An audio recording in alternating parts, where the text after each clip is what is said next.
Secretary Sumit Lodh মহোদয়, বাদিকে আছেন additional secretary transport, commissioner transport Subrata Chowdhury মহোদয়, এবং এক্সট্রিম ডানে যিনি আছেন joint director food and civil supplies Abhijit. আমাদের আপনারা জানেন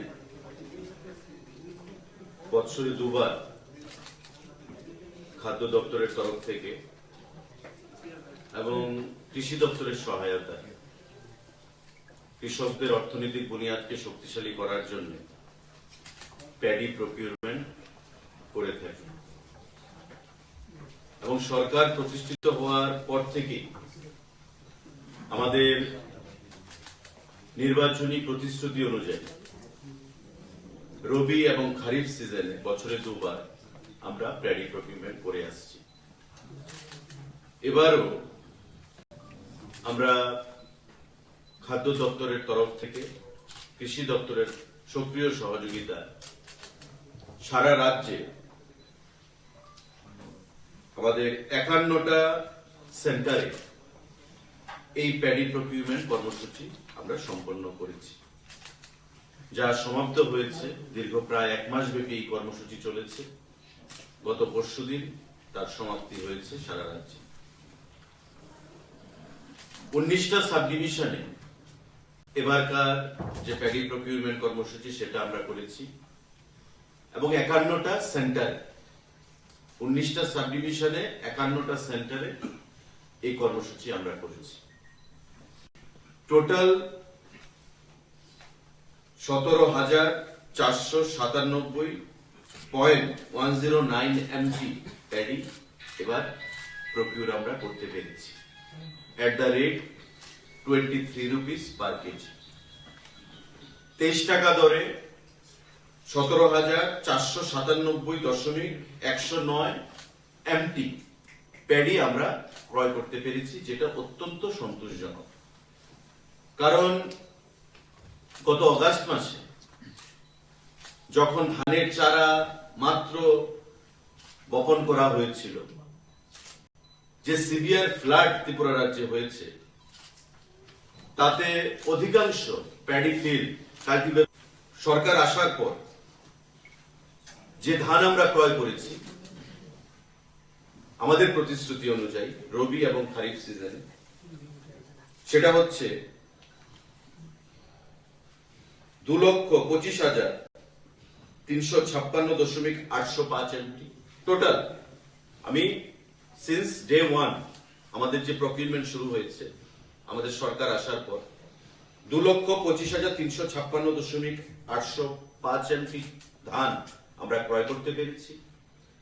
টোটাল ফার্মার্স বেনিফিটেড হয়েছে 1,17,049 জন কৃষক বেনিফিটেড হয়েছে এবং টোটাল যে এমএসপি টাকা আমরা ক্রয় করেছি সেটা হচ্ছে 446.13 কোটি টাকা।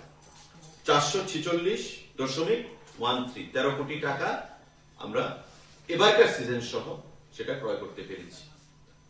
এই যে অর্থ, অধিকাংশ অর্থ গ্রামে গেছে, গ্রামীণ অর্থনীতি স্ফীত হয়েছে এবং কৃষকদেরকে আমাদের প্রধানমন্ত্রী, আমাদের মুখ্যমন্ত্রী আমরা লক্ষ্মী হিসেবে চিহ্নিত করি, অন্নদাতা যারা আমাদেরকে অন্ন প্রদান করেন। এবং এই ভয়াবহ বন্যার কবলে পড়েও রাজ্য সরকারের সক্রিয় সহযোগিতায় মাননীয় মুখ্যমন্ত্রী, মাননীয় কৃষিমন্ত্রী সক্রিয় সহযোগিতা, ঐকান্তিক প্রচেষ্টা, তারা কিন্তু কৃষিকাজে বা ধান ফলাতে এবার কিন্তু তারা উৎসাহ হারায়নি। দক্ষিণ ত্রিপুরায় দেখা গেছে যে বন্যার জলে ভেসে গেছে এমন ক্ষেত যেখানে পলি জমে গেছে আলাদাভাবে।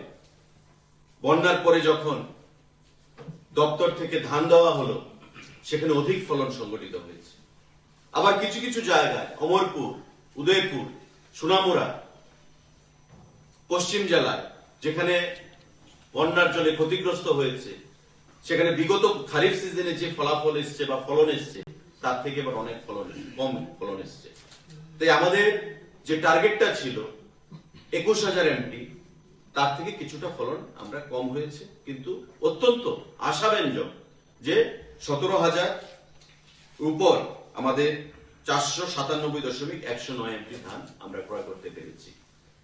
গত খারিফ সিজনে সেটা ছিল 16,000 এমপি, কিন্তু এবার বন্যার পরেও 17,497.109 এমপি ধান আমরা ক্রয় করতে পেরেছি। অর্থাৎ খারিফ সিজন থেকে এবারকার যে সিজন রবিতে আমরা ধানটা বেশি ক্রয় করতে পেরেছি, ইনস্পায়ার্ড অফ সিভিয়ার ফ্লাড। এটা আমাদের কাছে অত্যন্ত আশাব্যঞ্জক। 23 টাকা এবার এমএসপির দামও বৃদ্ধি পেয়েছে, আপনারা জানেন 23 টাকা করা হয়েছে। আগামী দিনে নিশ্চয়ই সেটা আরো বাড়বে। কেন্দ্রীয় সরকার প্রতি বছর এমএসপির দাম বৃদ্ধি করছেন কৃষকদের স্বাবলম্বী করার জন্য, কারণ প্রধানমন্ত্রী কৃষকদেরকে আমাদের অন্নদাতা লক্ষ্মী হিসেবে ঘোষণা দিয়েছেন। তাই কৃষকদের কাছে অর্থ যাওয়া মানেই হলো দেশের অর্থনীতি স্ফীত হওয়া, অর্থনৈতিক বুনিয়াদ শক্তিশালী হওয়া এবং আমাদের দেশের উন্নয়নে আমরা এগিয়ে যাওয়া। এখন পর্যন্ত যে অর্থ 446.13 কোটি টাকা, এই যে অর্থ সেটা গেছে, সেটা কৃষকদের কাছে গেছে এবং আমাদের রাজ্যে একটা বিশাল অংশে কৃষক, যেটা 1,17,049 জন কৃষক আমাদের এই প্যাডি প্রকিউরমেন্ট শুরু হওয়ার পর থেকে সেখানে বেনিফিটেড হয়েছে। এটা একটা বিষয় যা আমাদের এবারকার প্যাডি প্রকিউরমেন্ট সম্পর্কে আমরা জানাতে চাইছিলাম। এবং অনেক জায়গায় কিছু ইস্যুস যে আমাদের অ্যাকাউন্টে এখনো টাকা পৌঁছয়নি, আমরা যে প্যাডি বিক্রি করেছি সরকারের কাছে সেই টাকাটা এখনো পৌঁছয়নি। আগামী 5-7 দিনের মধ্যে সেটা পৌঁছে যাবে। এখানে বিচলিত হওয়ার কিছু নেই, কারণ টেকনিক্যাল কিছু ত্রুটির কারণে টাকাটা পৌঁছতে একটু দেরি হয়েছে। তারপরেও 88% টাকা আমরা দিতে পেরেছি। 40 কোটি টাকার উপর আমরা ক্রয় করেছি, প্রায় 35 কোটি টাকার উপর টাকা আমরা সেখানে রিলিজ করে দিয়েছি। বাকি টাকাটা আগামী 5-7 দিনের মধ্যে সেটা ক্লিয়ার হয়ে যাবে। বিচলিত হওয়ার কিছু নেই, উদ্বেগ হওয়ার সেখানে কিছু নেই।